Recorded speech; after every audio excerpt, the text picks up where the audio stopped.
கர்த்தருக்கு ஸ்தோத்திரம். இந்த நாளுக்கான தேவ வார்த்தை 2 நாளாகமம் 15ஆம் அதிகாரம் 7வது வசனம்.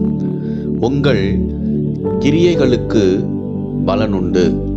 இந்த நாளின் தேவ வார்த்தையின்படி ஆண்டவராகிய இயேசு உங்களை ஆசீர்வதிப்பார். உங்கள் கிரியைக்கு தக்க பலனை தருவார்.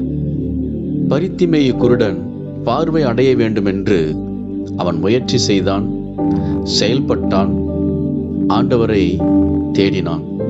அவனுடைய கிரியைகளுக்கு தக்க பலனை அவன் பெற்றுக்கொண்டான், அற்புதத்தை சுதந்திரித்து கொண்டான்.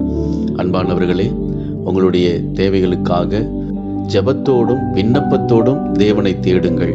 அப்பொழுது உங்கள் கிரியைகளுக்கு தக்க பலனை ஆண்டவர் தருவார். அற்புதத்தை பெற்றுக்கொள்வீர்கள். விசுவாசியுங்கள், மகிழ்ந்து களி கூறுங்கள். இயேசு உங்களை ஆசீர்வதிக்கிறார். ஆமென்.